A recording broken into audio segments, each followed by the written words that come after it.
Hey y'all. Hi. This is new, right? This is very new. This is new. You're seeing our beautiful faces. You can finally see how sexy we are. You're welcome. You're welcome. You're so very welcome. Welcome to the first episode of the second season of the Watch That John podcast. We're all the way out here in Oklahoma, so in person. It's kind of weird. It's called the Watch This John podcast, but we're in Oklahoma. Well, because our hearts and It's still DNA Philly Dilly.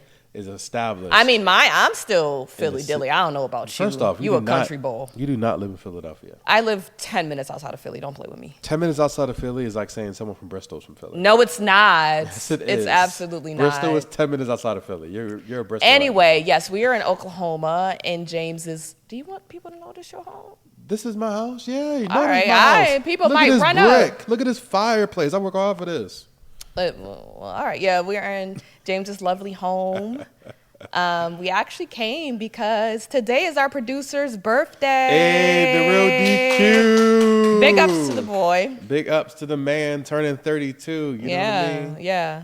So, It's dope. yeah. So today we will be reviewing Challengers, which literally came out yesterday. It came out yesterday. We was in the movies, and it was. Tell them what theater we were at. We was at the Warren Theater. It's and this very cute theater. It's a Regal Cinema, right? It is. It's giving Art Deco. Am I using that right? It's very 20s. Think of like The Great Gatsby. Like everything is so cute. They have like these really cute like carpets with different patterns and like how everything's just really cute. It's a really cute theater. Yeah, they do it's a really nice theater. Yeah. It's affordable. Yeah, no, we watched a bunch of movies there. We watched a Barbie movie there. Oh. We watched the Guardians of the Galaxy Volume 3 there. Okay. So no, that's one of our favorite Now movie I theaters. stayed with. Let's not talk about Regal too much because they ain't giving us no coins. But I do stay with Regal. I do Yes. stay with Regal. Me too. You know. Me too. But yeah, we saw Challengers on the day it came out. Yep. And I wanted to see it because, as you know, I do enjoy tennis. That's your favorite sport. It is my favorite sport by far. I always tell people, I'm like, tennis is just addictive. I feel like even if I'm playing badly, I still want to keep going. Yeah, no, tennis is, you need a lot of athleticism to play tennis, right? It's hand-eye coordination, it's endurance, you need the power to actually drive the ball, but you also need the technique and accuracy to knock it over the fence, you know, when you're playing. So many times in games, you end up beating your own self. Yes, So I errors. understand why people break their freaking rackets. Exactly, because errors. Yeah. So talking about tennis, before we get into it, I wanted to play a little game. Okay, Jigsaw, let's go. So what I'm going to do is I'm going to say some tennis terms, and you tell me what they are. Okay. Testing your tennis knowledge. We played enough Mario Tennis growing up. That's the basis of it, yes. Okay. So tell me what a forehand is. A forehand is when you hit the ball like this. Good enough. Okay. I mean, You hit the ball with the front of your hand. It's open hand, boom. open hands. Okay. I mean, they said the stroke used to return balls to hit to the right side of a right-handed player or to the left side of a left-handed player. Yes. Forehands that means- are commonly hit one-handed. So, yeah, what you're saying makes boom, sense. Boom. Yeah. Just more straightforward. Okay. Tell me what a game is. Like, what constitutes a game? A game is when a player gets to 60 points, which is really 60 15, points. 30, 40, 6. They're really 4 points, right? The first player. Why are you saying 60? Because it's 60, it will be the next. 15, 30, 40, and then 60. That doesn't make any sense. It does. No, it doesn't. Why would it be 60 if they start in increments of 15, then they went to 10? They don't start in increments of 15. They go 15, 30, and then 40. 15, 30, 40. I don't know. I always thought it was 60. 60, no one says, you know this. Don't play with me, James. always thought No it was one says, 60. why? It's like you said, 15, 30, 40 game. But why You would don't it get go- that, 'cause you but just why- said some No, dumb I shit. said it's 4. I was counting. You need 4 points to win a game, and that's your service. Why would it be 60? Why not 50? Whatever. Anyway, you need to win 4 times. We're getting there. You just pulled that out your ass. No. I'm really trying to figure out where'd you get 60 I from. remember seeing 60s, probably from Mario There was Tennis. no 60 in tennis. That's And it. you know this. Stop playing with me. Next question. You got me mad. What is the lob? When you hit the ball really high in the air. good enough. They said a stroke that lifts the ball high in the air, usually over the head of the opponent at the net. Okay? Okay, question. This is something. So when you're playing singles tennis, right? Yeah. Do you know what the alleys of a tennis court is? Well, no, I'm a two question. When you're playing single tennis, is hitting the ball in the alley of the court in or out? I know it changes between singles and doubles. I think it's out when it's singles and in when it's doubles because you just need more room. That's true. That's Okay. correct. Okay? Yeah, sucker under my tennis. No, because you said 60. Literally, that was crazy. It's arbitrary numbers. It could be 60. It's You never not know. 60. They never. And you said you ain't said you need no fucking 60. Don't get on my nerves. Okay. What is ad? What? Ad. You I ain't get telling you. advantage? Yeah. What does that mean? That means that when you're playing a game and you get tied at 40, it's called a deuce. And when you get the person who scores after the deuce gets an advantage. You Okay. have to score one more point to win the game. There you go. There you go. Okay. Last term. What is an ace? I don't know. I think an ace is when I just score off a serve. Yeah, pretty much. An ace is when you serve it so well the opponent cannot return it. Okay. All right. I always try to get smash aces in Mario Tennis. I never knew how to do it. I would congratulate you, but you know why I'm not giving you props for what you said. Because you a hater. That's No, that was crazy. That was crazy. But all right, let's get into the movie. So this movie is directed by. Give me a second. Hope I say his name right. Justice thing. You good? It keeps falling on me. Okay. Gravity. Okay. This movie is directed by Luca Guadagnino. That's a name. Very Italian. And I tried to find director interviews with this man. I didn't see many. I don't think his English is too good, so maybe he does a lot of interviews in Italian. So, because I couldn't find a lot of interviews with him. Or maybe he just didn't do them. I don't know. But he also made this movie called Bones and All. Have you seen this movie? No, have not. Bones and all. It's with Timothy Chalamet. Okay. So Is that Charlemagne a god? Who's Timothy Chalamet? He just asked me if Timothy Chalamet is Charlemagne the God. I don't know. It sounds like his name. Timothy Chalamet is Charlemagne the God, James. I don't know. Who's Timothy Chalamet? Google Timothy Chalamet and tell me if he looks anything like Charlemagne the God. I can't even spell his name, but continue. You really pissing me off today. Do you know who plays in Dune? The little white boy in Dune. No, I never seen Dune. Yeah, anyway. Timothy, yeah. So pretty much the movie is about these cannibals. They're cannibal people. It's really weird, but I did like it. So yeah. But So it's the same director. it's the same director, and we know that Zendaya's in the film. Yep. Zendaya, literally, I have not seen anything she's in Zendaya's that's in bad. Challengers, not Eat the People, right? Yeah, she's in Challengers. She's in Okay. Challengers. Okay. And, she's just really raking in her coins because Dune had just came out. The second adaptation of Dune is out. Euphoria is, I'm assuming the third season's coming out relatively soon. What? I thought Euphoria was done. Oh, why would it be done? Euphoриa's not done? Why would it be done? I thought that was the conclusion. That was a finale episode. No, You sure? there's still so much to. There's a whole. The last season you of sure? Euphoria. Don't get She my hopes literally up. has so much drugs to give back to that woman that lent her the drugs to sell, and she did not sell them. Euphoria is not over. Is there really a season 3? Well, I don't know because Fezco died, right? Is this? Yeah, I know Fezco died. So maybe I don't know. And Barbie Ferreira. No, not Barbie Ferreira. No, I think that is her name, Barbie Oh, Ferreira. they said she left. that. They said that HBO confirmed that season 3 had been delayed. Yeah, I think the writer's strike stopped a lot of things too. Same thing with this movie. This movie was supposed to come out in September of last year, but the writer's strike pushed back Challengers. But yeah, Euphoria. Zendaya literally can't do any wrong in my eyes. And at first I didn't want to see this movie because I thought it was going to be a tennis Euphoria. I thought it was just going to be gratuitous sex scenes. I thought at first I was like, is this another Sam Levinson project. He directed Euphoria. Okay. I think Sam Levinson directed The Idol too. Remember that terrible show with The Weeknd? Have you watched it? If you haven't, good for you. No, I have not. Okay, never watch it. It's so freaking boring. But I thought it was going to be that. So I'm glad that Sam Levinson isn't the director of this. And yeah, so, and we also know that, well, just to run off the cast list, what's his name? Which one? You have So Josh O'Connor plays Yep. this Patrick Zwick? Zwig, Yep. Zweig, I don't know. Zweig. And then And Mike Feist is Art Donaldson. Yep, And yep. Zendaya is Tashi Duncan. yes. So I think I think it'll be easier if we just like go through the main points of the plot. Yep.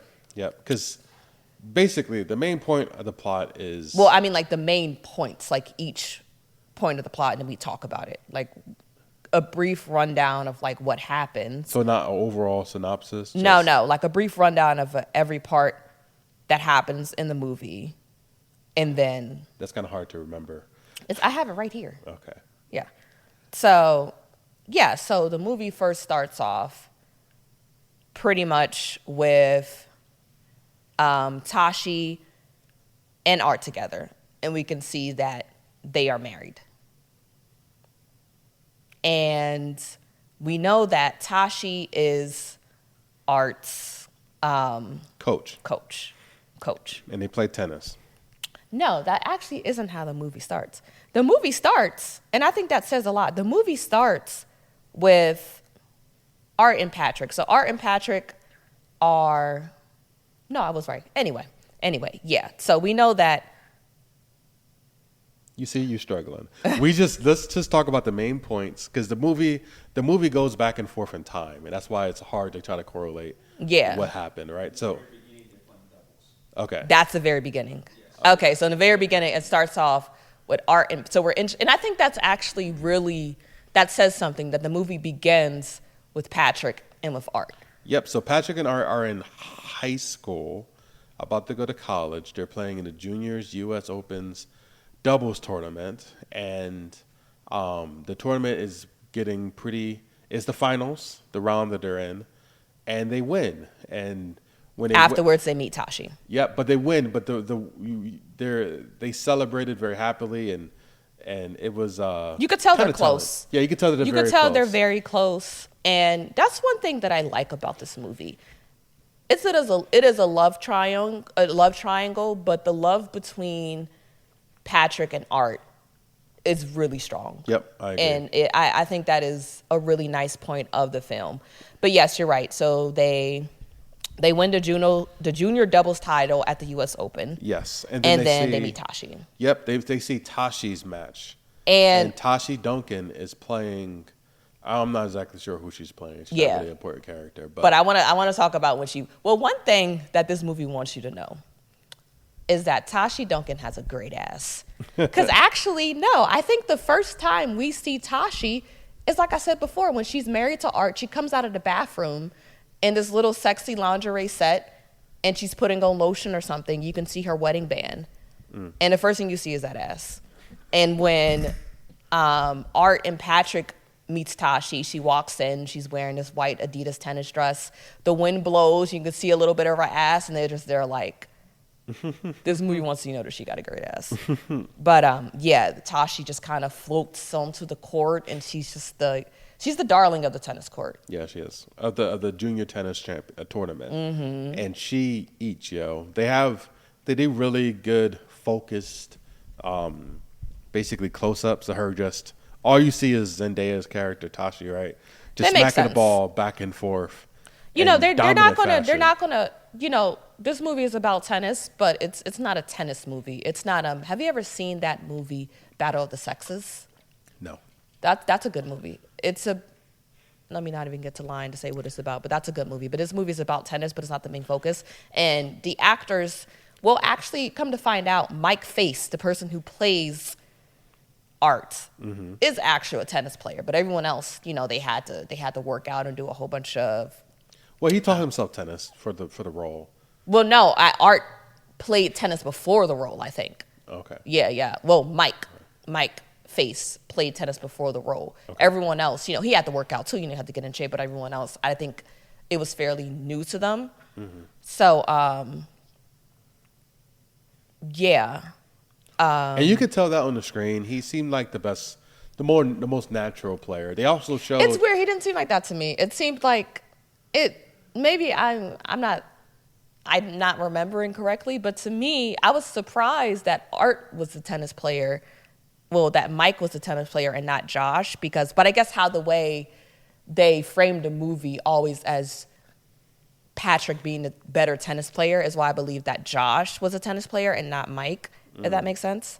But I don't know. Yeah. Watching Art play, it seemed like he was about it. Even when he played younger, it seemed pretty natural. You know, whenever they showed Zendaya play, they always did They have to zoom in close because, like I said, she's not a tennis player. Yes, she's not a tennis player, so they have to make certain cuts and edits. Yes. You know what I mean? Yes. But I don't think it hurt. I think it still got the. No, she still looked like a beast. Absolutely. Yeah. Absolutely. But anyway, she wins this championship, and they meet up at an Adidas after party. Yes, it's after party, and she was the main athlete in that party. All eyes were on her. All eyes was on her. She wore this. I remember the dress she wore. This like, this sleeveless blue fit and flare dress, and she was mesmerizing. Like she said that Zendaya said that she also brought in her own makeup team, and I think it was great. Like Tashi looked incredible. How the way they did her makeup just really, really much highlighted that she is a natural beauty. Yeah. So they meet at the Adidas party, and they're both trying to shoot their shot. They are, because. Have you ever been in a situation like that where you and your best friend like the same girl? No, not really. But no, I haven't. Never. Not really, no. I've been in situations like that, but it was never. I liked how they were openly admitting that they both like her. And at first, it didn't seem like much of a competition.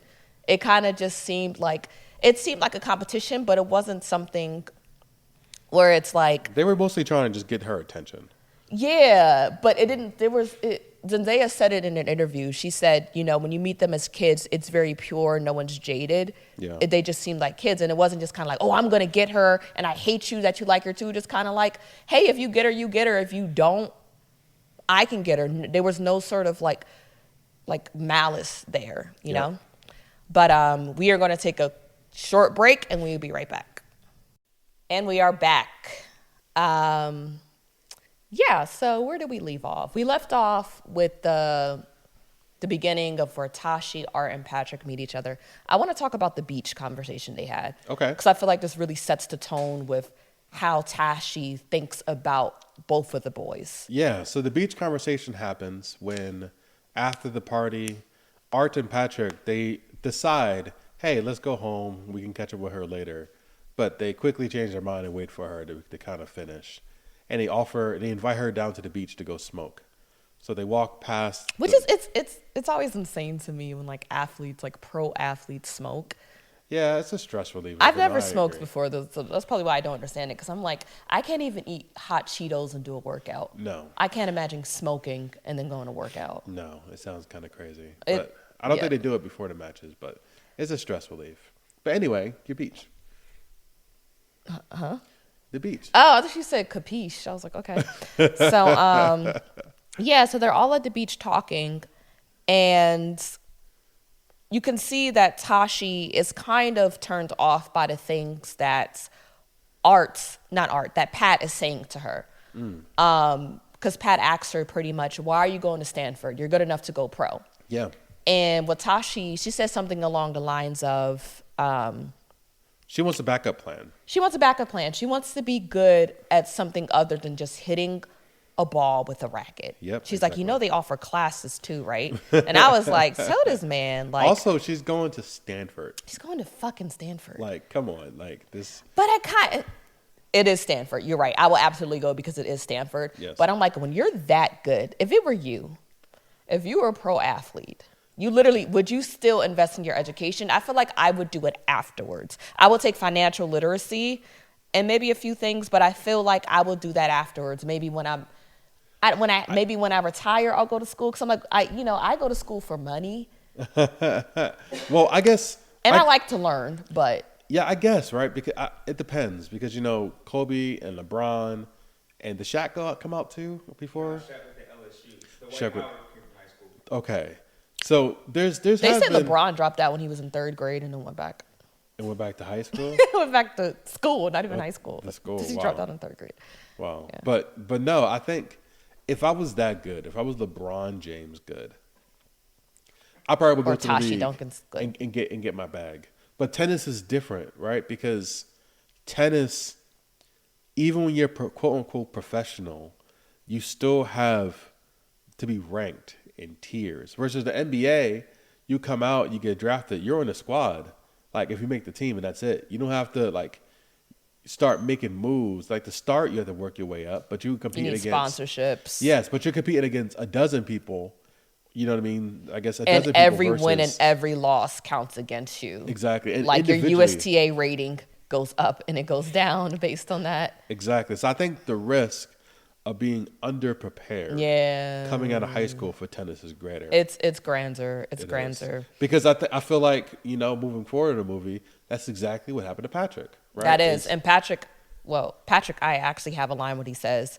He says, hitting a ball with a racket is a great way to avoid having a job. And it's definitely a great way to avoid having to go to school. And Tashi doesn't like this. And like you said, that's exactly how his career panned out. He didn't have a plan B. Yep. Even though we know he comes from a prestigious family. Yeah, they got money. I remember her walking around the grounds and she was like, I know your family's house is probably bigger than us. He was like, yeah, but. Patrick said that. Patrick said that, yeah. Yeah. They got money. So what Tashi says to him, she says, see, that's your problem. You think you're like an artist or something. Your coach has been telling you you're a genius since he discovered you as a 13-year-old, and he's just been letting you do whatever you wanted since then. Yeah.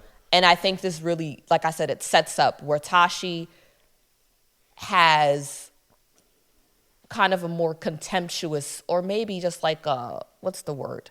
She doesn't respect Patrick's game. Yeah, and it's, we already talked about Shaq and Kobe, but I think it's that sort of mindset, right? Because Shaq, obviously, when he came out, he was a freak of nature. Like big, strong, dynamic, Funny. had good ball handles, funny. But Rapper. record shows that he wasn't a gym rat. He didn't work. Like he worked, obviously, right? But he wasn't a gym rat. That's When you surprising to can- me because I hear him in interviews. He said his father was a military man, so he kind of was raised under like a drill sergeant his whole life. So it's surprising to me that you said that he didn't have the best work ethic. Yes, but Kobe Bryant has And a human a work ethic. human work ethic, right? Kobe would learn that people get to the gym and he would get there 2 hours before them just because. And I think there's a rare athlete that has both the natural talent, the God-given talent, and that drive. And in the movie, it was clear and obvious that Tashi had that. When I saw her, I was thinking, yo, man, she got the Mamba mentality. Don't you kind of want that?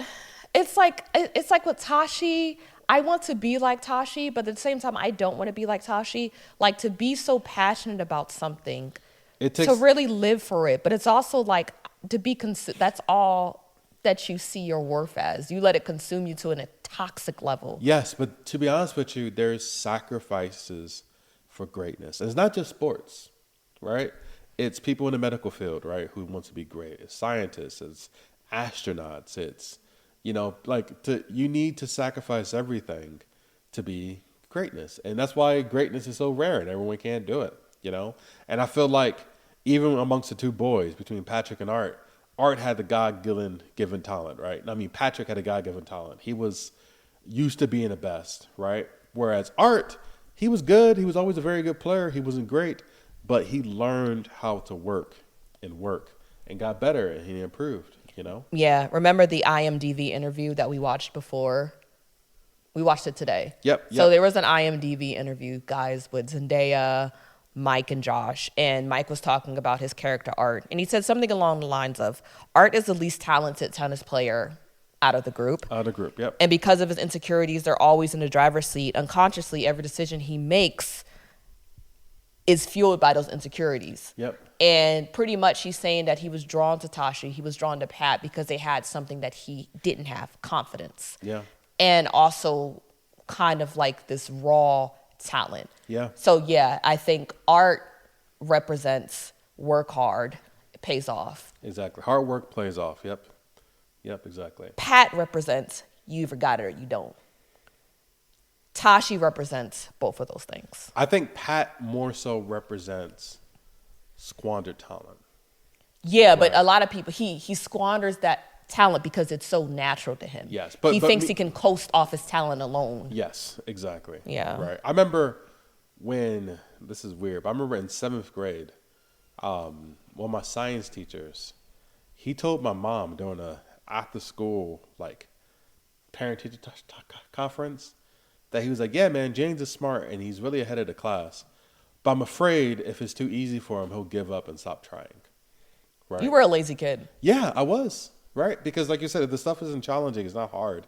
You're like, why put the effort in? Why study? I didn't start studying until I got to Drexel, right? Yeah. Because Yeah. like you said, if I it's didn't easy, study to junior year. or you'd be like- I didn't know how to study Exactly. really until my sophomore year of college. Exactly. I feel like I didn't become the student that I always could have been until the second to last year at Drexel. But then when I got to grad school, it was Your Cambridge, junior year? right? Oh, you were 5 years. 5 years. I don't even know what that is. No, it was Pre-junior year? No, it was pre-junior. So junior year, Well, and pre-senior senior year. Yeah. But yeah, no. So I like it's crazy the parallelisms we can take from these types of films and put it to our lives. It's because it's so true. So let's go to the hotel room scene. Oh, okay. So the hotel room scene. That was the is funniest scene in the movie to me. Funny. Yeah, because remember, they invite Tashi. Pat and Art invite Tashi back to the hotel room. She's like, I ain't going to come, or maybe I will. So that night, they're waiting up for God knows how long. And Yep.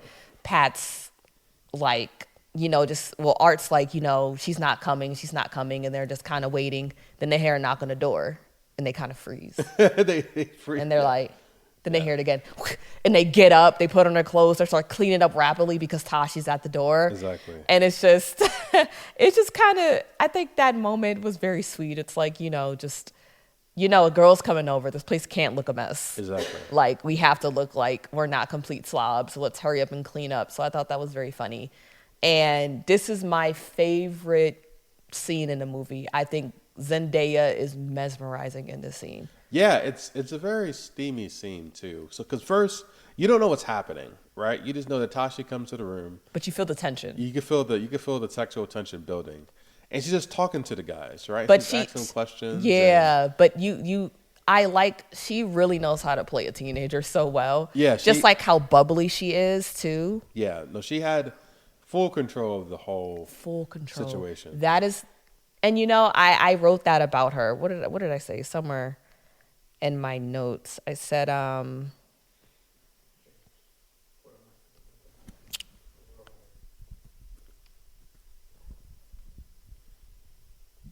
What's your note say, Mary?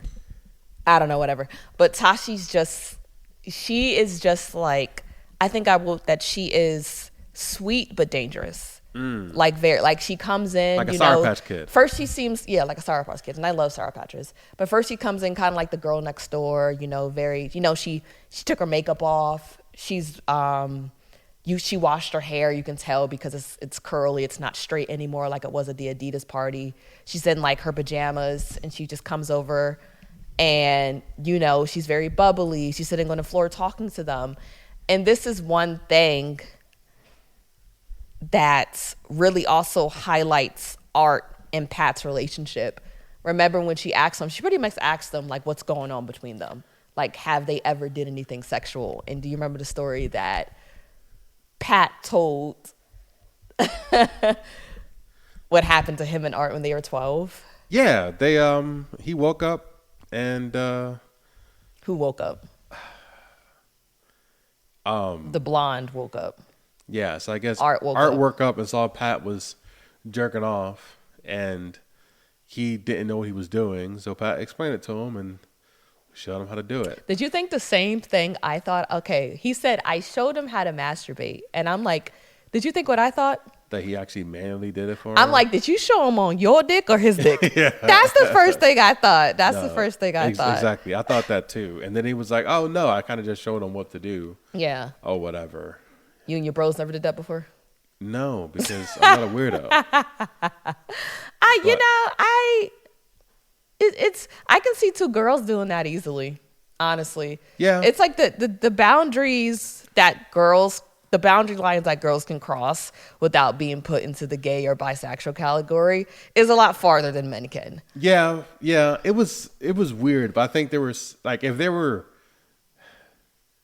I don't get too graphic, but I don't think it was super. It's a weird sort of thing that happens, and you probably never talk about it. But it's embarrassing. I would never talk about that. Yeah. I would never tell anyone that my best friend taught me how to masturbate. Yeah. And they came to, what did she say? She was like, so did you guys finish together? He was like, yeah, in 2 separate beds. We finished together. We thought about the same girl and we finished together. And I was like, that's a learning experience. Yeah. But Yeah. But I think it's time for us to take a short break, guys. We'll be right back. Hey guys, we're back. Hi, welcome again. Welcome again. Yeah, we had to take a little break yesterday because it's April in Oklahoma, and that means it's tornado season. So unfortunately, we had to go and take shelter. And really unfortunately, the storm actually ended up causing a loss of life in like 50 miles, a small town like 50 miles east of here. So thank God we're okay. It kind of dodged us, but that's kind of the risk of being in Oklahoma in the spring. So that's why our clothes are different. It's a brand new day. A brand new day, exactly. And on a lighter note, we tried to, fit the tennis theme a little more this episode as well. Yep. So appreciate it. Appreciate it. And we can jump right back in. Yeah. So we stopped when we were talking about and being in a hotel room, and they're almost threesome. So Tashi is pretty much saying she doesn't want to be a homewrecker. Yes. When it comes to the two of them.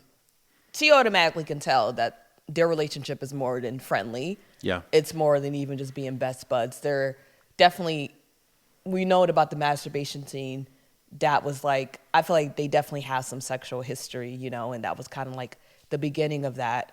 So what I like about Tashi and how Zendaya portrays Tashi is that Tashi's very confident. Yep. And she's devious. She is devious. She's really devious. So, like I said, I like her.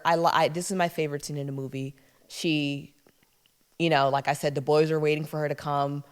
Art didn't think she was going to come. Pat was like, she's coming. And then, like I said, she knocked on the door and they all scrambled to get dressed to make the room presentable for a lady. Yep. So Tashi comes in. She's 18 years old at this time.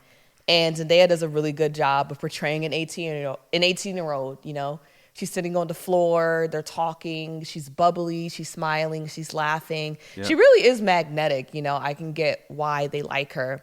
But, she also knows that she holds power. Yeah, she does. That she has power. And that's what one thing that I'm thinking about Tashi. Do you know the term of a femme fatale? No. A femme fatale? A femme fatale. So that is a popular... what's the word? That's a popular sort of theatrical trope. So Wikipedia describes a femme fatale, sometimes called a man-eater, is a stock character of a mysterious, beautiful, and seductive woman who charms and snares her lovers, often leading them into compromising, deadly traps. So why I don't think, let me think of known femme fatales. Known femme fatales that you would know of. Oh, it's like feminine fatalities. Exactly.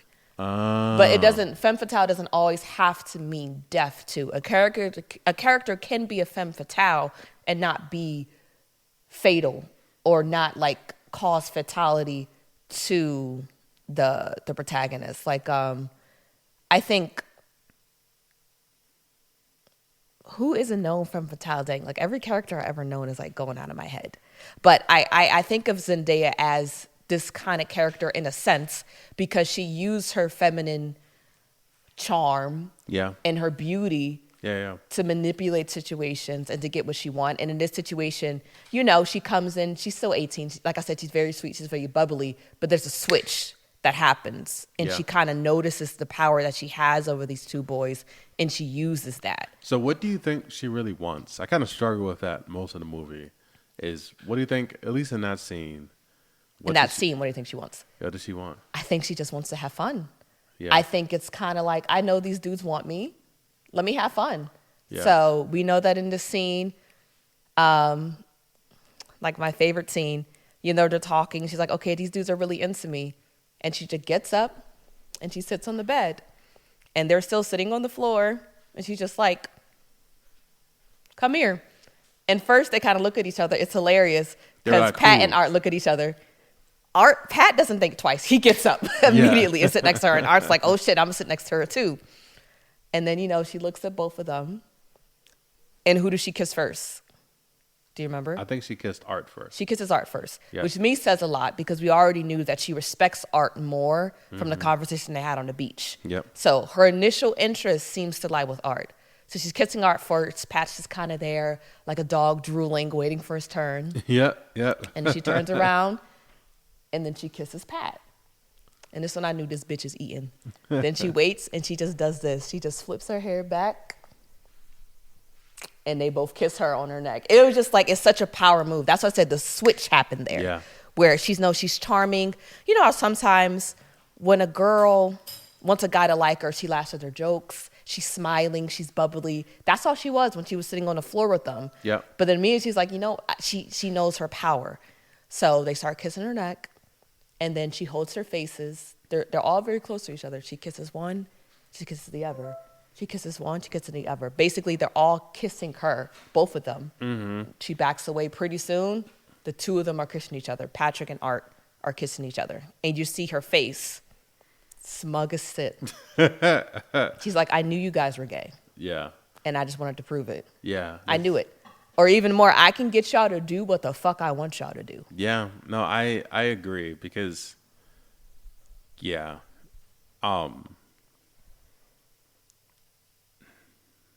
Yeah. Take your time. I think guys, well, I'm just trying to figure out how much I want to say, right? Because I think guys Say whatever you want. threesomes with two guys and a girl is awkward anyway. And I think they were trying to figure out See, that's what I How don't like about far- y'all, though. Y'all always expect threesomes between two women and one dude. But as soon as it's two men and one woman, I'm like, oh, no, now we're homo. Yeah. But we're expect it to be the bisexual ones. yeah. And I think that's kind of the how far would they go, you know what I mean, to appease her. And it seems like it didn't take much for them to start But we, making out.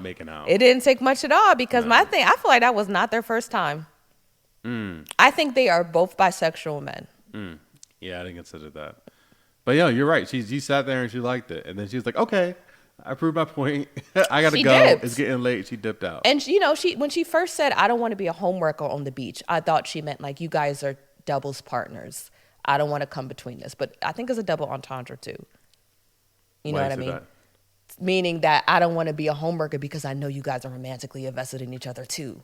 Oh, So not well- only because you guys are partners, but because you guys kind of love each other too. Well- That's how I see it. Yeah, no, Patrick, as a joke, he was like, oh, we're in an open relationship. Yeah, we don't live together. He said Yeah. we don't live together and we're in an open relationship. And Hart was like, and also Pat has a girlfriend. So Pat's just a scumbag, just a yeah. scumbag. No, he's just a pimp. But he is charming though. Something about he does like this slow smile. It's like I get why Tashi's kind of keep coming back to him. But yeah, that was my favorite scene in the movie. And I said, Zendaya, I always remember me in the theater. I looked at the DQ. I was like, Zendaya, eating, Just do it, yeah. Eating. I think she did that very well. eating. And then she just dips out. Yeah. And it's like, I want to be her. I'm like, and that's what I mean when she gives femme fatale. Like, she just knows her charm and she wields it Yep. unabashedly. But while they're after, well, I guess before that, kind of in the midst of that scene, Patrick and Art was trying to figure out who Tashi would choose, right? And basically she said, "You have to win me." Right? Bray's calling me. Hi, Bray. Can't talk right now. Have you ever seen this? I have a texter. That's funny. But yeah, no, they Tashi decides that the winner of the tennis match is who she'll date. Right? Yeah, so Between we Art know and we know Patrick. that Art and Pat are playing each other the next day. Yep, the next day. And they play basically for her For her heart. for her heart. It's loving Exactly. basketball, It's loving tennis. Yes, 11 tennis, right? Yeah. And Pat wins because he's the best tennis player, and he wins, and Tashi, true to her point, she loves a winner. So that's what she chose, and that's how the relationship kind of kicked off. They started dating. They started dating, and then Tashi goes on to Stanford. But guess who is her classmate at Stanford? Art. Art. He also got accepted to Stanford, while And Patrick decided to go. He went pro. He went pro. He went pro. Yeah. So this setup is always, it's already a sticky situation because a lot of times it's like you can be in a relationship, but if someone's right there, Yeah, exactly. Yeah, exactly. you know, you got a boyfriend at home and you go to school and you meet somebody else and it's just like, Right there, proximity matters, right? Because some stuff like the heart, it's kind of wear down over time. You know what I mean? And I think Art tried to be respectful to a point. You know what I mean? Like he just gave subtle hints. he shot his shot a bit. He did. I remember he said he had some free meal points, some extra meal points, and he wanted to take Tashi to lunch, so they went to the cafeteria. Yep. Do you remember the conversation they had? I just remember he asking, was she still dating Patrick? And Who was coming up to see her play? Yes, he was coming up. Against this girl named Pepperdine, from Pepperdine. I don't know, some girl. Yes. He was going. Patrick was coming up to watch her match. Yeah. Yes, to watch her match. And Art said he hasn't really spoken to Patrick that much. Because he was on tour and traveling, and he was jealous. Oh, we actually missed the scene. What is that? I'm not sure if that was before or after, but there We was haven't a been scene- talking about the present day scenes too much. We've kind of just been. No. There was a scene where Art and Patrick were just playing a game of tennis. Oh. And Okay, so this think is it was I know what immediately you after- mean. It was immediately after the match. So after the match. So this is before they go to Stanford. Yep. Yeah. So this is after Art had lost to Patrick. Yeah, And I guess the next day or maybe a few days before they were talking. Yeah. I guess and then Art was like, "Hey, like, did you smash? Like, did you sleep with her?" And Patrick was like, "I don't kiss and tell." And he was like, "What? You like with me? You know what I mean? Like, their relationship was pretty close enough that he felt that you tell me if you smashed or not. I don't kiss and tell. I don't kiss and tell." Well, then Art came up with this idea. He was this like, non-verbal sort of way to communicate if he did indeed sleep with Tashi or not. exactly, and he said, "Okay, well, if you did, That's a nice racket, by the way. serve like me, right?" And we have a racket as a prop, right? So normally Patrick serves. How does he serve? I don't know how Patrick serves. I know how Art serves. Well, Patrick normally serves with the tennis racket behind his back, right? And he basically does this, bounces the ball, and then swing. That's how he starts his serve. But Art serves, and they called him out having a tick. Basically, he always puts the ball right in the center of the racket before he serves. So he decides, okay, if you slept with her, if Patrick slept with Patrick slept with Tashi. I you not fall off. Not That's fall a question Tashi should be asking. Patrick, if you slept with Art, let me Exactly. serve like me. Exactly. If you didn't serve like if you. you slept with Tashi, serves like me. And so he was playing around. He was debating about it. This is Patrick. This is Patrick. Patrick act like he's about to serve normally, and then he put the ball in the middle. He did the Art tick, The Art Yeah, tick, right? And then signifying that he did indeed sleep with her. sleep with Tashi. And then he with knocked great the ball. ass. He knocked the ball over to him, and then Art kind of just sat there and smacked it back, and kind of did a fake smile. But you can tell that he was in his feelings. He was really upset about it. He was jealous, right? Sometimes I appreciate though how sometimes the characters are a bit hard to read. Could you say like a fake smile? Obviously there's jealousy there, But I don't think the smile was necessarily fake. Like I said, there's a lot of love between Art and Patrick. So yes, I do firmly believe that he was jealous, but I don't think it was a fake smile. I think it was kind of both like, good job, my nigga, but also like, I wanted that to be me. In the same sense. Well, we found the screenplay of this of the movie. In the screenplay, it says that when Patrick does the serve, he hits the ball over and he smiles, and then Art does an attempt to return it, and he smiles too. But when Patrick turns away, he looks down, and you can see in Art's face hatred, right? And he said that basically he was upset for two reasons. One, that he had sex with Tashi, but two is that he could serve that that Pat could serve like him that well. Yeah, that Pat can serve perfectly normal that well. He just does his serve just to show off, essentially. Right? He just. I get the screenplay, but to me, how it read, I know what the screenplay says and how the characters sort of portrayed, but how I felt in the theater, that's how it felt to me. Yeah, no, they were hard to read. Definitely. Okay. So. Yeah. Okay, so yeah, that I did forget about that. It's good you brought that up. Yeah. So now you want to move on to Stanford. Yeah. So in Stanford, when Patrick and Art and Tashi are having a conversation, and like you said, Art is kind of like shooting his shot a little bit, not aggressively, but he asked her, he said, you guys are still together, and Tashi was like, what's up? Like, you're holding something back. If he's sleeping with other girls, let me know. I don't, just tell me. I don't really care. And he was just like, he said, he's not in love with you. Yeah. And she just, because, she was mad because Art was kind of being, he was reluctant and kind of holding back and that pissed Tashi off, because he's like, if you have something to say, just say it. If you're trying to tell me that to sleep with other girls, just tell me. He wouldn't, so she walked away pissed, and he's like, he is not in love with you. As a signify, I am. But he didn't say that yet. He's like, Pat's not in love with you. And she turned around and she said, what makes you think I want someone to be in love with me? Exactly. And this reminds me of the IMDb interview we watched when the interviewer asked Zendaya, what does she believe Tashi wants? And Zendaya said, truthfully, she wants to play tennis. Yeah. I think it was her one true love. Yeah. So it does make sense for Tashi to be like, why do you think I want someone to be in love with me? Like, I'm just having a good time, you know what I mean? Yeah. But in Art's way, this is like, he's not in love with you, but girl, I am, who wouldn't be? Exactly. He said that. He said, who wouldn't be? Do you see that as a betrayal of their friendship? Or do you see it as him just being honest? Him telling, I think anyone telling your friend's girlfriend that your friend doesn't love you is a betrayal. I think by definition, right? I think especially since the way their relationship started was a competition and still is a competition, right? But still was a competition.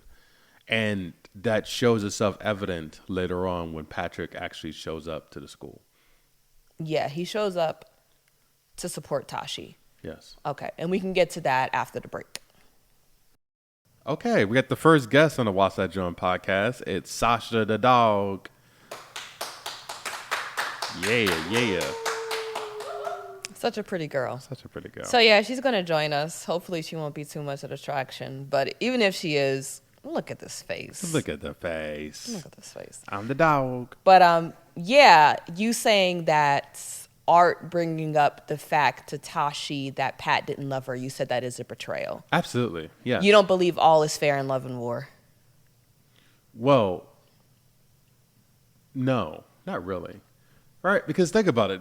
Homewreckers, you can have that philosophy. I loved him, but he's married. I feel like this. But he got a boyfriend. I feel like this. Let's say if like my best friend stole my man from me. Yeah. Y'all better get married. Y'all better be inseparable. That better be the love of your freaking life. Then, after time, healing, and therapy, I will forgive you. I will still be mad. I won't trust you around my new man. But it's like... That doesn't mean it's not a betrayal. It is a betrayal. It is a betrayal. But it's something where it's like, listen, you went for it. You really wanted it. Was it trifling? Absolutely. Yep. But at the same time, I get it. I would never do that to a friend. I don't care how much I love this person. But I feel like it's different here because it was established from very early on that it was an open competition for Tashi. And even though it may seem like, you know, that Pat had gotten Tashi and the game was over, it's not. But that's more obvious when Art and Pat finally meet up. Yeah. And they decide to get Charles together. Yep. And So Patrick meets Art before he even sees Tashi. Right. So he comes over and he visits him. And they have a general conversation about like how he's doing at Stanford, how he's doing on tour, you know, and then Art brings up their relationship, you know, and he hints that he doesn't think Tashi is taking him seriously. He's taking the relationship seriously. Yeah. Right. And you know, he's saying, you know, I don't think that Tashi's really taking it seriously. And then they're eating one thing that I noticed. So Art is at the stand getting the churros for them. And then Pat's sitting down waiting for him. And he uses his foot to pull Art's stool closer to him. And then they sit down and they're eating churros. Phallic-shaped food. They eat a lot of phallic-shaped food together while making close eye contact. And well, it was Patrick likes this these thing niggas of like gay. putting in.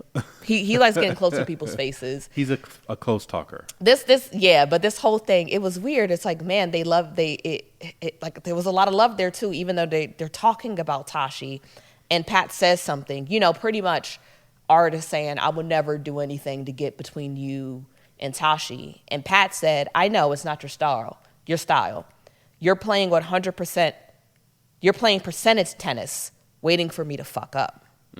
So it's like, you're not actively doing anything, but when an opportunity presents itself, which it will, because you know I'm a douchebag. You can slide them DMs. You're going to be Captain Saberho. You're going to slide right in. So you're just waiting. You're biding your time, you know. And I did like this conversation because, like I said, it's another thing where just the duality of their relationship is there, where there's a lot of love, but there's a lot of jealousy there too. Yeah. But there still doesn't seem to be any resentment between them. And that's why I like it too. They still seem like friends. They still seem like they love each other, you know. Even if Pat does this thing where he like encroaches on your personal space and it seems friendly, but there's like a underlining of hostility there. Yep. Kind of like someone getting in your face to like intimidate you, but he does it in a way that's like, he kind of maybe not a masquerade, but he does it in a way that seems playful. Yeah. And I think Art doesn't buy into it because there's one point where like they're eating a churro, and I think Pat takes a bite of it, and then Art takes a bite of it too, right in front of his face, kind of saying like, "I'm not afraid of you." Yeah, because Patrick took it. From Oh, he Art. took it. Yeah. He took it and then he bit it. Yeah. And then he basically offered it over to Patrick, and Patrick bit it too. So that's Tashi. I thought exactly The churros Tashi. Right. I thought it was like A you light said. skinned, sugar coated slim thing. Yeah, but no, like you really could eat my leftovers. That for the kind of sound like too. You know Yeah, what I and mean? he's like, they're trying to be Eskimo F bros. yeah, I will. Eskimo brothers. Yeah. That's deep. Yeah. I heard Eskimo is like a racist term, but Oh, is it? yeah, Okay. it's not good. I take But- that back. No, but they understand. They understand what it means. They understand what it means. Yeah. So let's jump ahead to another scene, which is also a favorite scene of mine, where later that day, Tashi and Pat are in her dorm room together. Yep. One thing I noticed about this movie, it's a very sexy movie, but there's no sex. Like, there's always allusions to sex, but you don't really see the sex. Yeah, that's true. And one thing I said about Zendaya, I don't think Zendaya is for doing nude scenes. Yeah. And it's like, she really doesn't need to. Yeah. Like, she, not to knock people who do. No, I know what you mean. know No, what I think that's fair. You know, Because in Euphoria, she was one of the few characters who kept her clothes on. she did. Yeah. Zendaya was also the producer of this movie too. So Okay, she's she kind had- of like, yeah. So she had free reign of what she wanted to do and how she wanted to do it, and how sexy she wanted to be. Yeah. And like you said, all the back shots they were showing of her. They're going to show that ass. She probably was like, "Yo, gotta man, get- show this." I did so many squats for this role. You know, I remember doing the that same interview we referenced a few times that they trained and worked out for 6 weeks before even casting, before shooting, right? Yeah, So yeah. it takes a lot of physical transformation to do these sorts of scenes, you know, where you have to be one of the top looking athletes in the world and look the part. Yeah. So in the movie, it seems like they're about to have sex. You know, Zendaya's on top of Pat, and they're talking In Tashi's dorm room. in Tashi's dorm room. Yeah. So you know, they seem like they're about to have sex, but Tashi and Tashi Fashion is talking about tennis. Yep.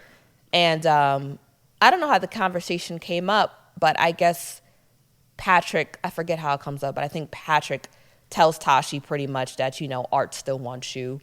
And Tashi pretty much says, like, you know, you should be threatened by him. She said he's gotten a lot better. He's good looking. Yep. He's a great tennis player. And one thing that I noticed when she was saying that, she's like kissing him. She's kissing Pat while praising Art. And, you know, I like the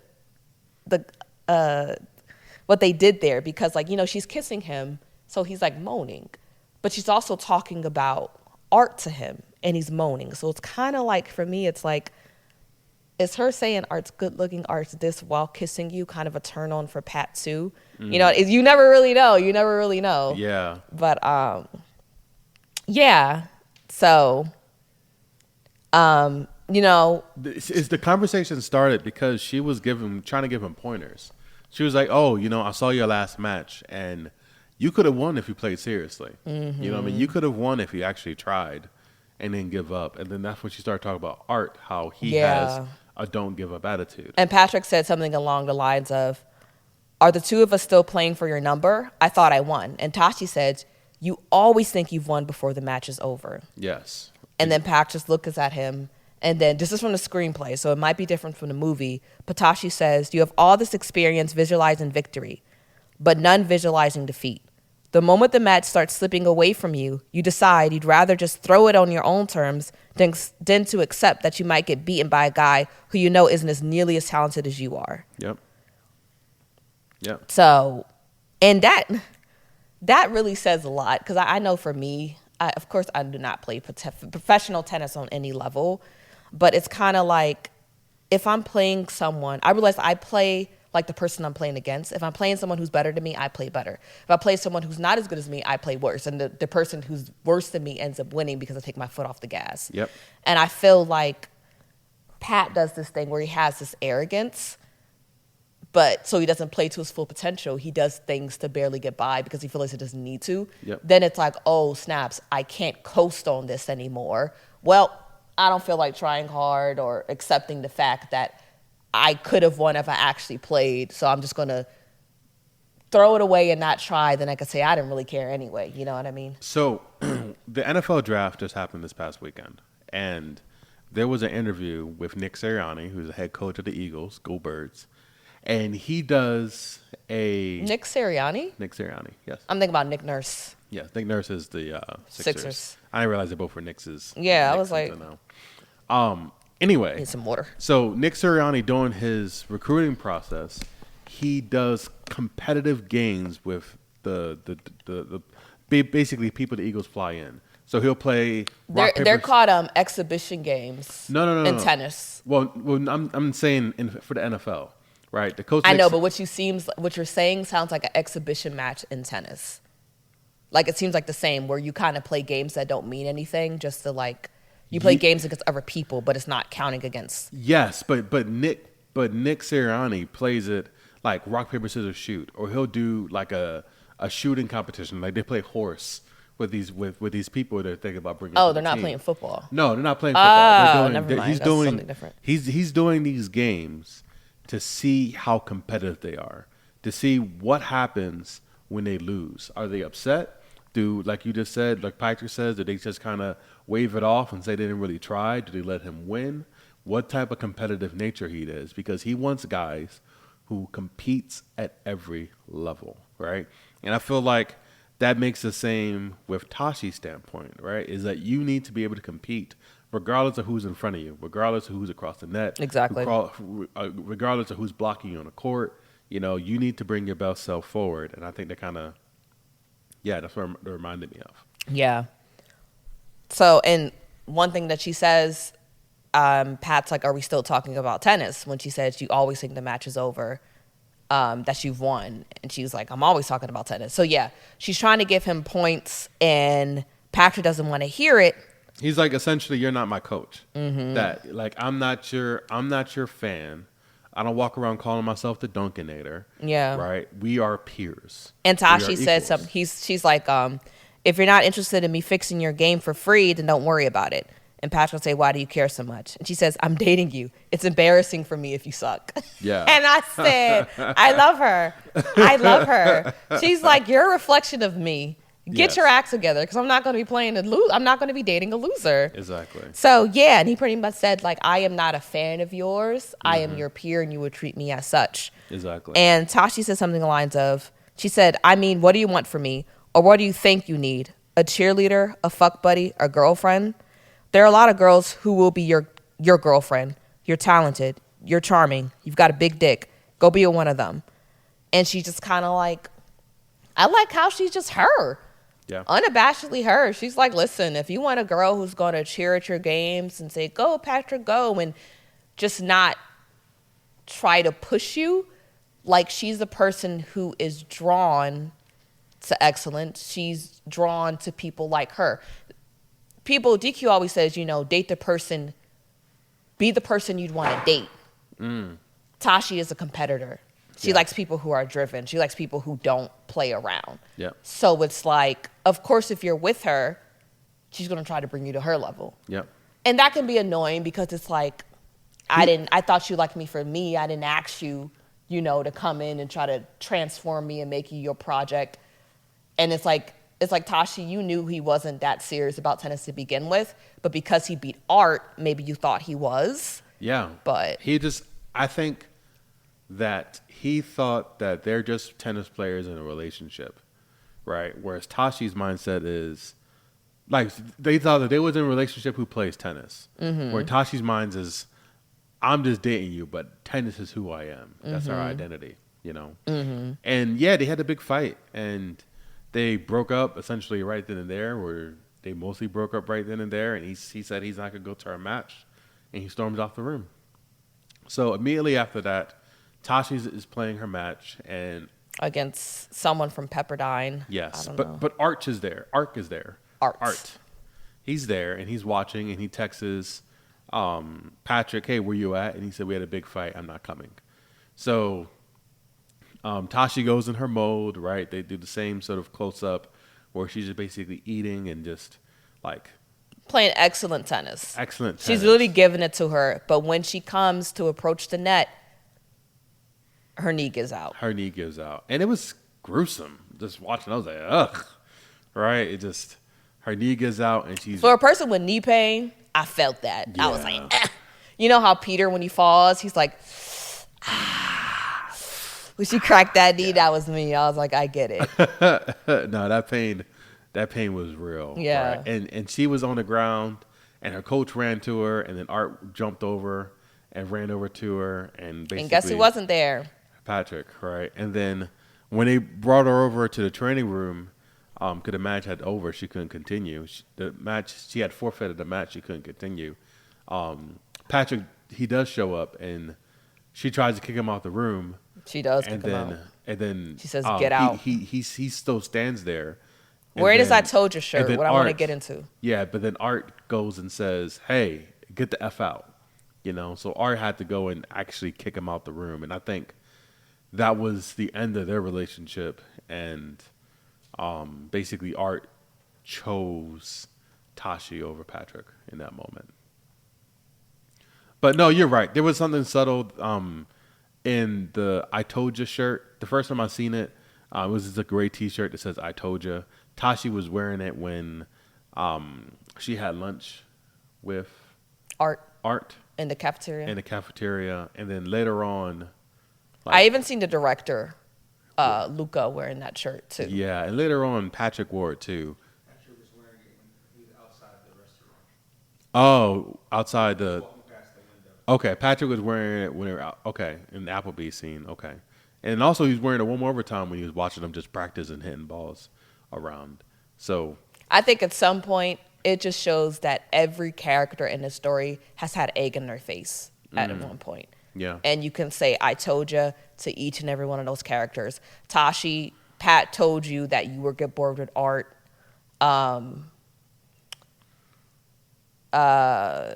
Art, Tashi was, gonna play you, and Pat, we told you that going pro wouldn't work out for you, and Yeah. just, everyone kind of folded in their own way, in their own way. I agree. But yeah, I think that Tashi was right to break up with Patrick, because it's like, even though we did have a big fight, the fact that you didn't come to my game was very petty. And if I got injured and you weren't there, it's like, nah, that's it. Yeah. That's over for you, buddy. And yeah, so yeah, moving on, a few years go by and Tashi's trying to get her game together, but she just can't get it together. Yep. And one thing about her is that she accepts it. And that's Yeah. what I like about it too. I don't like the fact that she tries not to cry, but she accepts it and she moves on. So we'll get to her next steps after the quick break. All right, guys, we're back at it again.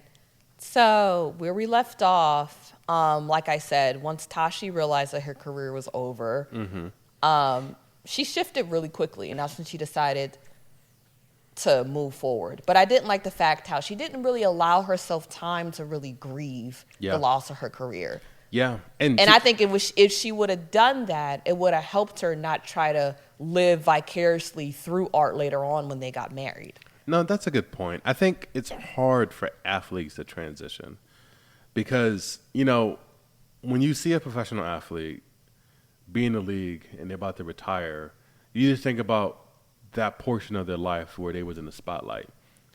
But You mean you think about like their peaks?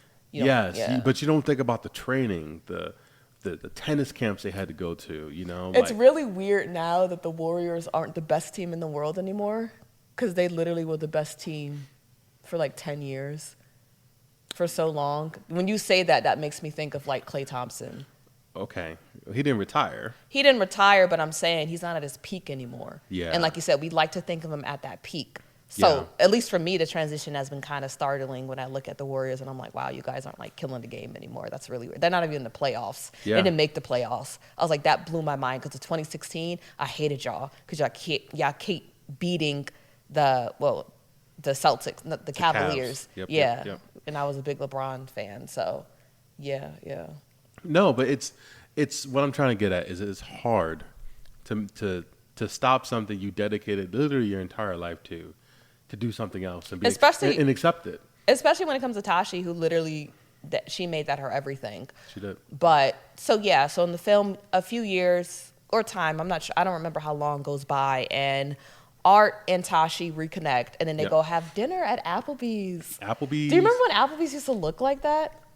Yeah, Applebee's used to be the spot. It used to be like, It's funny, when they were sitting inside, before I seen the outside of the restaurant, I was like, they're at either a Fridays or an Or Applebee's. yeah. And I saw them back, and I was like, Applebee's. That was Applebee's in the early 2000s. yeah, Like, that was a yeah. good time. Yeah, and during that conversation, Art confesses that he still has feelings for her, and He that's asks when her- they got together. Yep, and he asks her to be his coach. Yeah. He said, "You want to come coach for me?" Because she was coaching for someone else. Yeah. I think she was coaching in the women's league. Yeah. She was Yeah. doing a good job of it. And I think that's a really high honor, because at this point, isn't this the point like where Art was not too far away from a Grand Slam, or was that later on? That was later on. That was Okay, later okay. on. He was young enough. I think he was either about to go into his professional career or he just started it. Okay. But either way, it was before he actually, like, she drove him to win all of those titles and Yeah. championships. Yeah. Right. And that kind of, like you said, kind of kickstarted their career and their relationship. Yeah. And at this point, Art also, I don't think he's been talking to Pat that much. No, he hasn't. Okay, so he hasn't talking to Pat. But the trio does reunite in 2011 at the Atlanta Open. And do you think that, because I remember further on in the film, Patrick says to Tashi, did you tell him what happened in Atlanta?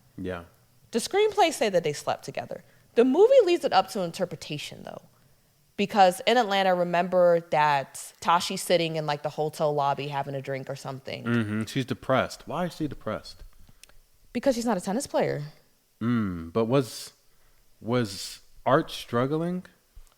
No, I think Art was doing pretty good. Well, I don't know. I can't remember. I can't remember But either. she was. It's funny, though.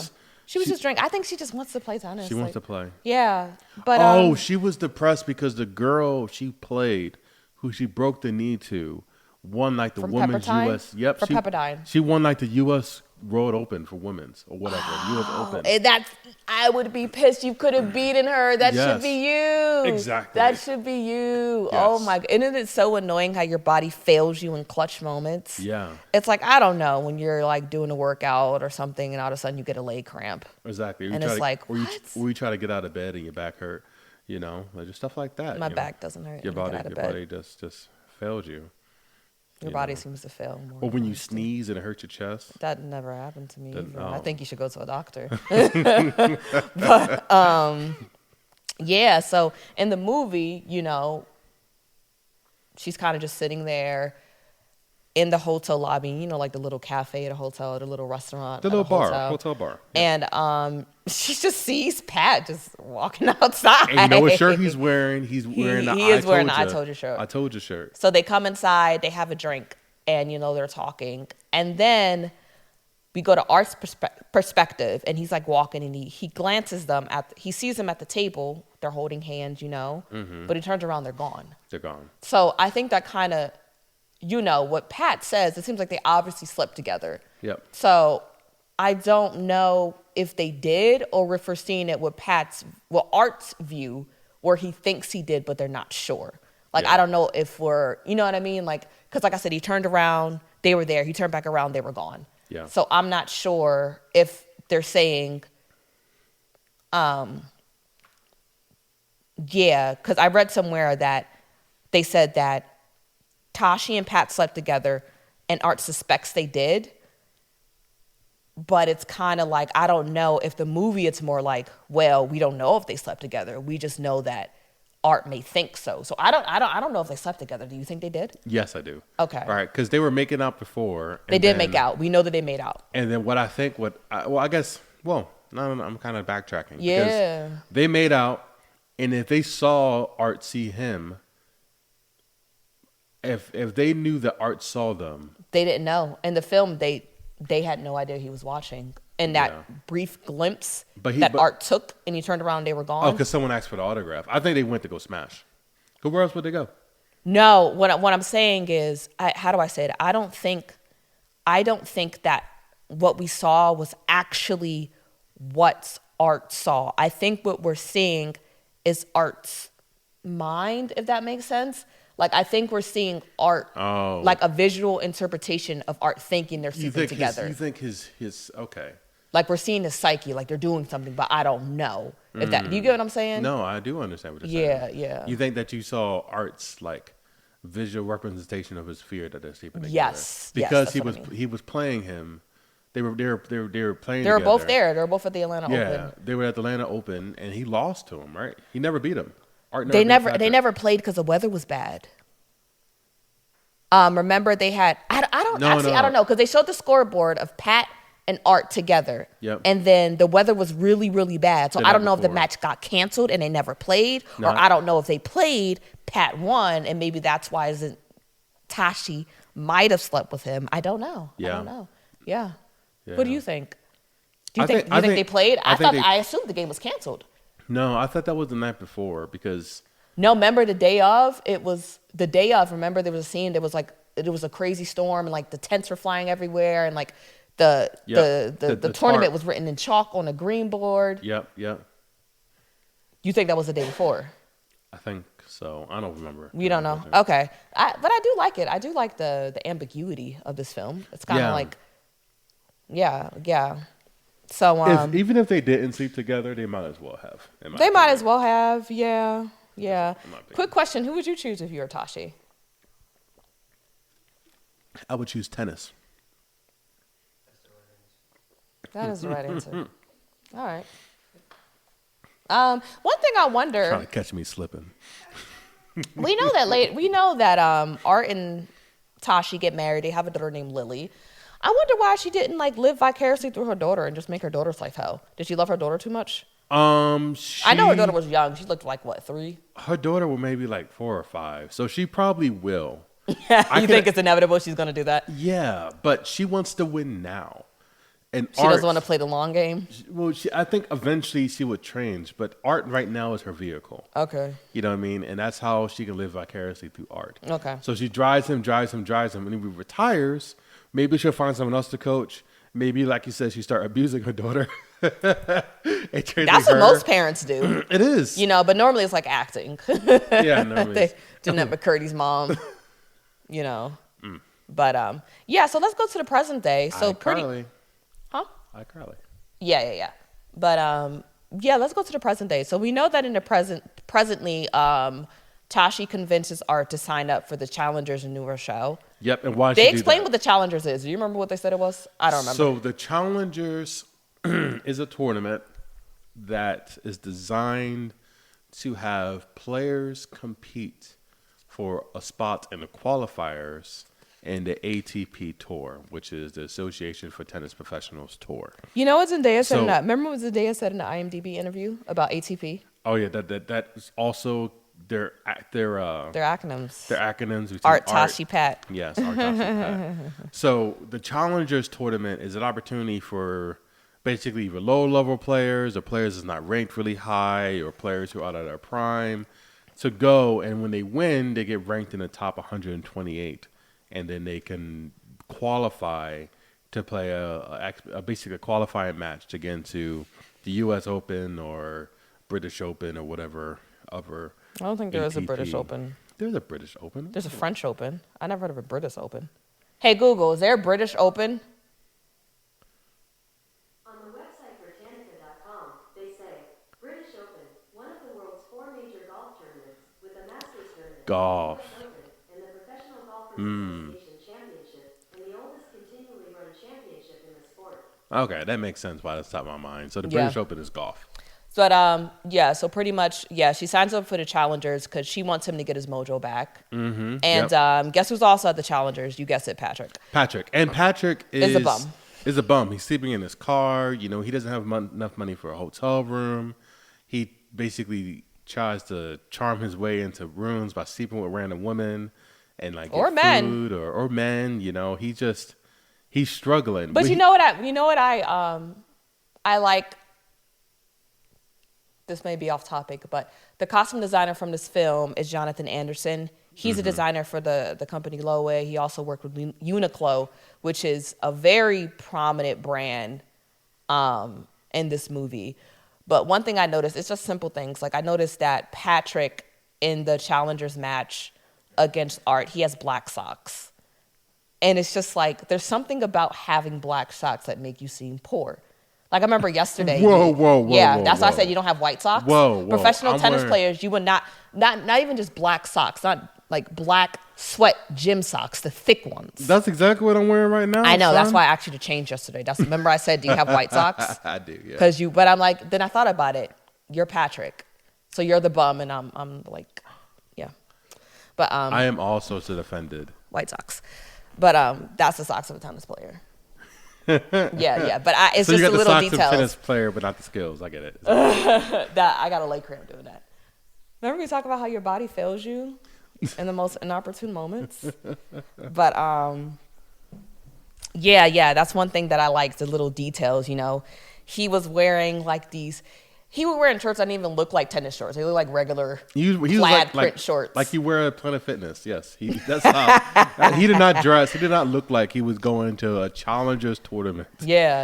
Right? He did not look the part at all. Yeah, But you know what? It's those details that matter when it comes to costume designs. Like you can't say a person's poor, but you know He they're showed with rocking. Louis, or he wears like, you know what I mean. I don't know. He has like sponsorships with Adidas and stuff like that. Like he doesn't like he literally joined the tournament to get money, Yep. Like the qualifier, they give him what, $200 for qualifying, $400, $400 just for and he being wanted to around. advance right then and there. Yes. Signing up for the challengers, a woman was there with half her sandwich and he wanted it. Yes. She literally gave him half a sandwich because she was so hungry. Exactly. He had no place to go. He had to sleep in his car. He's a bum. Yes. But But he for no chooses to reason. be a bum. He chooses to be a bum because his family got money. You Well, know? I get it though. Like he's like 32 at the time. It's embarrassing asking your parents for money, even if they do have it. Like, Is it more embarrassing? I guess it depends. to sleep in your car? To sleep in your car and be a subpar tennis player and just, you know what I mean? I think that's a little. Sometimes you gotta kind of swallow your pride, you know. But I think that's kind of with him. He didn't really feel like putting the effort in to get his life together, Yeah. right? Yeah. He didn't feel like putting the effort in to be a better tennis player, right? Yeah. He didn't have the effort to even be a good boyfriend in a relationship, right? Yeah. It's just kind of how he is. Is Yeah. that stuff comes easy to him, and when it doesn't, he struggles and he Yeah. doesn't know how to cope. Yeah. Yeah. But yeah, so we know present day they're competing against each other, and this is a big deal because Tashi has been going back and forth between these men for the longest time. Yeah. For the longest time, and now it's finally, time for them to really go at it. And And Tashi and Patrick meet each other in the lobby of a hotel when Patrick is on a date with some random trying to find a place to sleep. trying to find a place So to many sleep. niggas only with girls because they need a place to sleep. Yeah, it's true. Yeah. Yeah. But yeah, she sees them. She's like, "What are you doing here?" They have a whole back and forth. They hate each other. There's a lot of resentment that is often there between exes. You know what I mean? But at one point, Patrick approaches Tashi and he says, "I want you to coach me." Yeah. And the look on Tashi's face Was disgusting. is priceless. She's looking at him like, "You done lost your damn mind several times, Several times over. and you better go find it." She was like- smacks him. She did slap him. She was like, "You want advice to me? Quit." Yeah, And I was like, yeah. "Oh snap!" I think she said that what he could do to get better is put a gun in his mouth. Yeah, she said you'll be better off with the gun in your mouth than continue doing what you're doing. Like crazy. Yeah. She just verbally abused this. Her man. outfit was fire though. It was, She had on, she looked chic as fuck. She looked she chic. did. But one thing I think about Zendaya, now that she's older, her character's 32 or 33, I believe. This is the first time I ever said this, but I wish she looked older. Sometimes in her older age, it just didn't seem believable to me because Zendaya just has a baby face. Even her voice is childlike. I was like, Yeah. y'all couldn't put like a wrinkle in or something. but Like, even 30. First off, 33 is not old.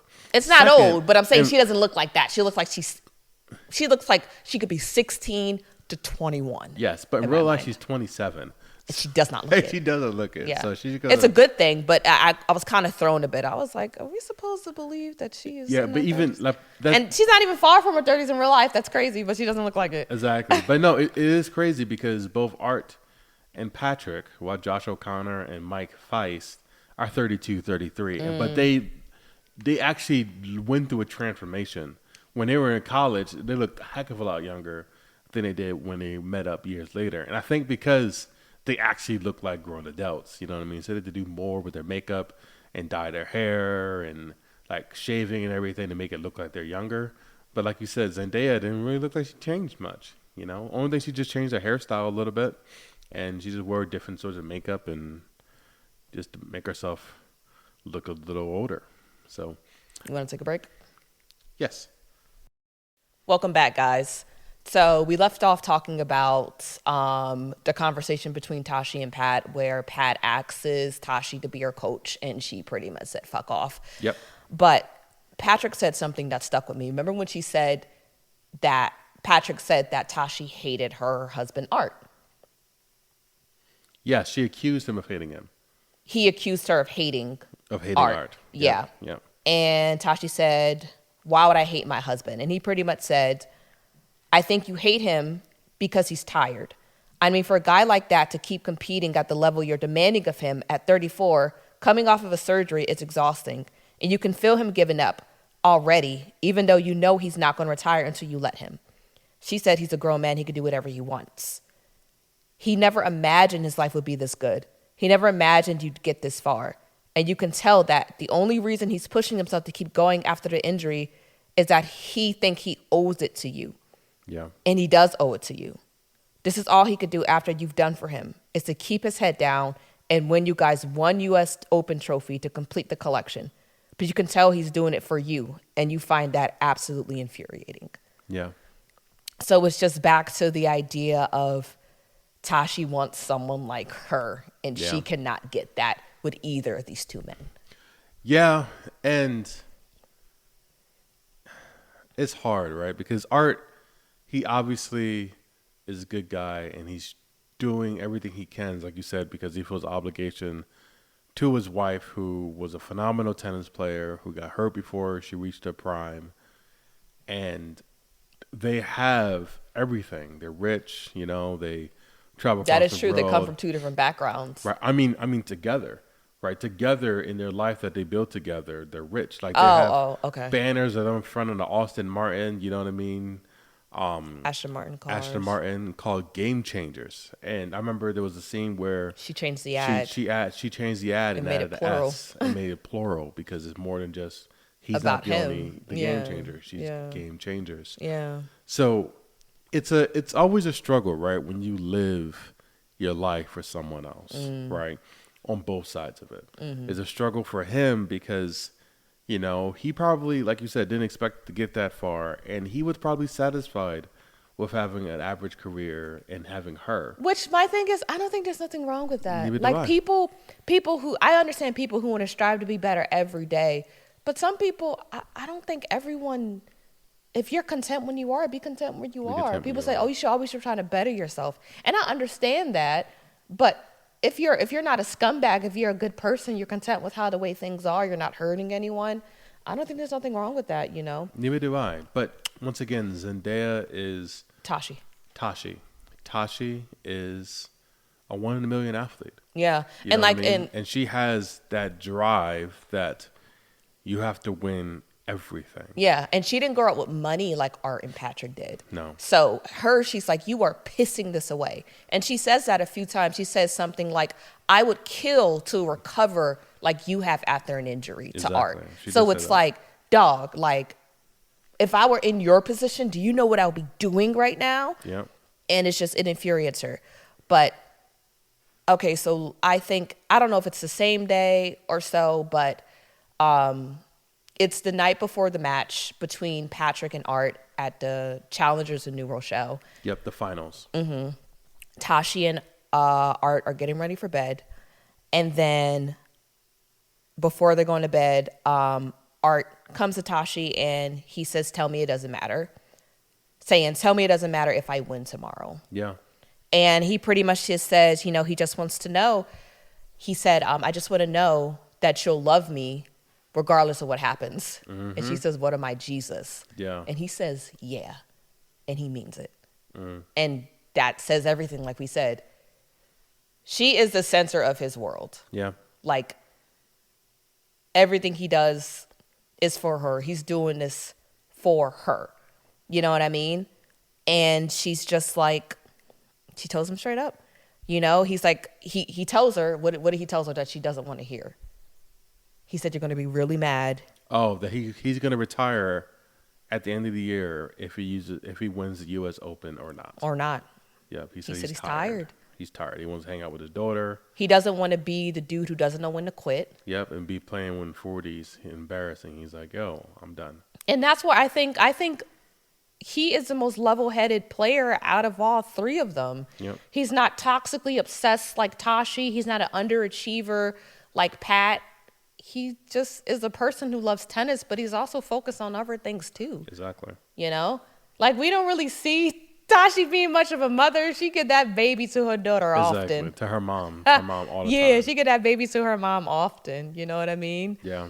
And, you know, but he's still asking her for permission. Yeah. And he's like, I want you, coach me, tell me what to do. And she says straight up, if you don't win, I'm leaving you. And at first I think she's just saying that to get him to play harder. But I'm like, she means it. Yeah. I think she means it. I think she means it because She cries a little bit. Yeah, but Her I think, face is like, yeah. like I said, I think the relationship, at least from her side, was how far he can get with tennis. And when tennis is gone, she's gone. You know, because I don't think she's able to admit to herself that that part of her life is over. She's not ready to be away from that part of her life. So I don't know if it could turn to. I don't know why she could be like, I'm still coach, I'm a fine her player, but her relationship with. I mean, she Art- did take Pat's number Art, when Pat yeah. asked her to be his coach. I'm like, if you really was serious, you wouldn't have even took his phone number. She still took it. She took his number. She still took the number. And after the argument, he was like, "Let me just lay here and sleep with you." Like, my thing is, if someone would have said to me, if you don't win, I'm leaving, I would have been, you could leave right now. Why wait? Yeah. I would have been, the door is right there. Leave my daughter in her bedroom and get out. Yeah. But instead he wanted to treasure the last few moments he had with her, and he held her. And he said, could you just stay here till I fall asleep? Yeah. And I'm like, you are obsessed. That's not healthy. Like, what do you mean? If you leave now, like, I don't know. But he said, like, you know, instead of saying that, I want to savor what I have left. And he just wanted to hold her. And she went out and ran straight to Pat. Yeah, that was dirty, yo. To ask him to, yeah. Continue. So both things. One, dirty. She left him, and she basically asked Pat to throw the tennis match and let her husband win. You don't, but she was doing it for him? No, but she really wasn't. for her. She wasn't. She was doing it for her. Yeah. She was doing it for her for a few reasons. One, She wanted to be the coach of the player who won a Grand Slam, yeah. a career Grand Yes. Slam, because She he was won- one U.S. Open away. Yes, she wanted to do that. But also, she wanted to basically force herself to love Art. Right? Because if she knew that if he legitimately tried his best and legitimately lost, that her love for him would go away. So I feel like she did it so that she could have a reason, even if it's fabricated. Because maybe over the years she can lie to herself. So saying, you think she'll love him more do you think she'll love him less if he tried and still failed, as opposed to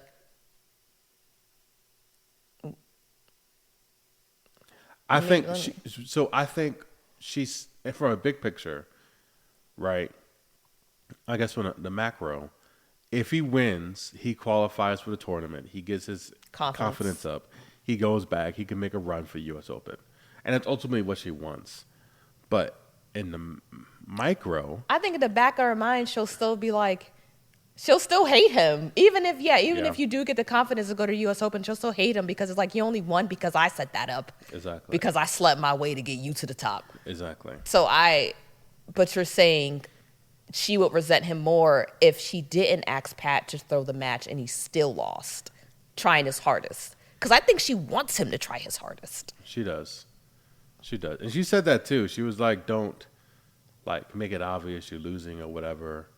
And I don't know. I think, to be honest with you, their relationship was done as soon as he asked them, let me know it doesn't matter. And she couldn't. She couldn't. You know, after all the winning he did, after all the success they had as a family, after all the earnings they had, and that one match, he has to be his nemesis, or it doesn't matter. So let's talk about the match. Yep. In particular, this reminded me of, remember with Poor Things, when we talked about how Bella Baxter and what was Mark Ruffalo's character's name? I can't remember. Duncan Weatherbottom, Yep. whatever. Yep. How they were having a conversation during the dance that they had in, was it in Lisbon? Do you remember? No, just keep going though. Okay. I think the tennis match between Pat and Art was like that, where they were communicating non-verbally with each other through tennis. Because remember, Pat did that thing again where he served the bar like Art did to let him know that he slept with Tashi the night before. So, I knew that was going to happen. Did you? Yes. Okay. I knew. I was sitting there thinking, I almost looked at Eileen a few times and said, yo, he's about to do the ball thing and show that he smashed, right? Because he's kind of petty like that, right? I don't think it was out of petty, though. I don't think it was.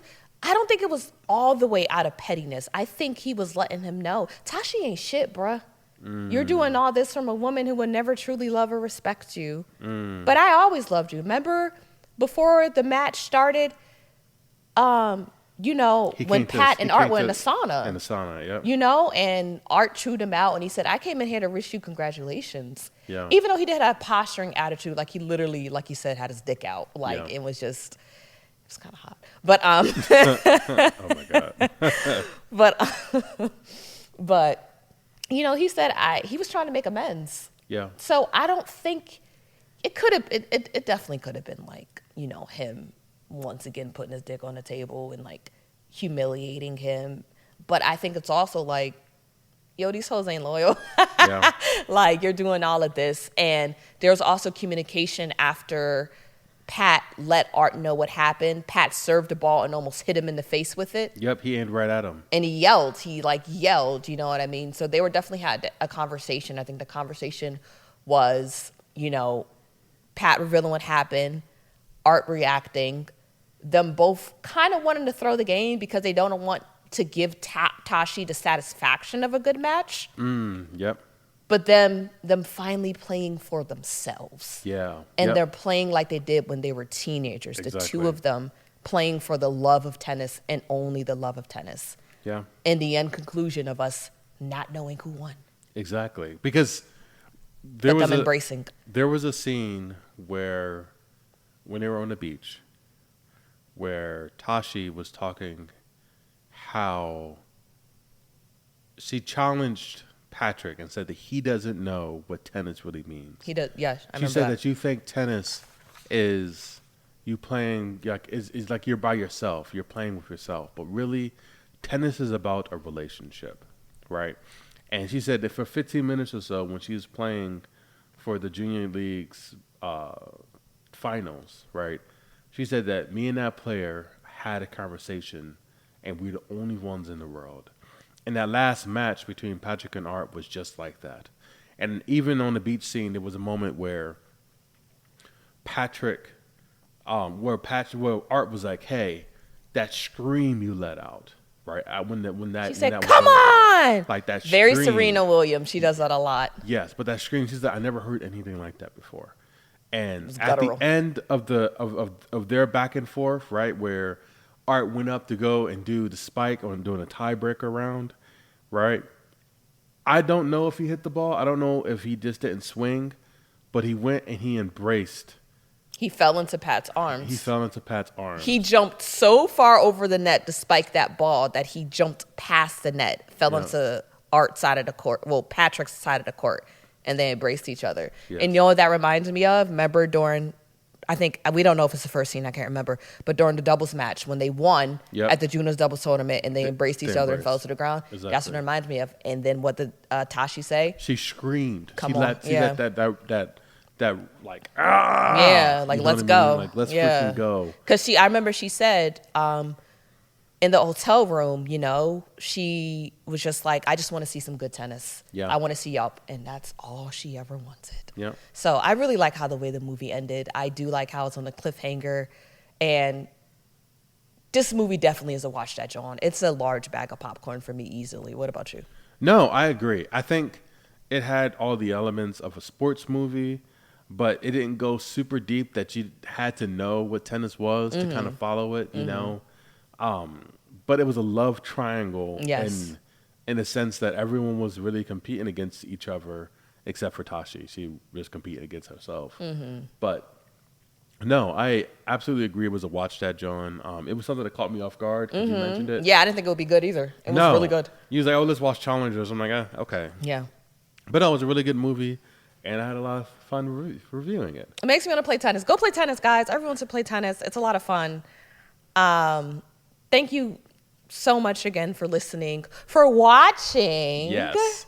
Watching the Watch That John podcast. Yeah. So hopefully we'll be able to do more videos like this. We will. It won't be every episode. But when Hell no, because we don't have a stable video editor yet. But Yeah. Yeah. But when we get in person, we'll definitely try to do some video episodes. So If James don't get blown away by NATO. so thank you for watching this episode of Watch That John podcast. You can follow us on Instagram at Watch That John. This is going to be on a Watch That John YouTube channel. And obviously, we're going to drop the audio on wherever you get your podcasts. So thank you very much for listening and have a good night. Bye.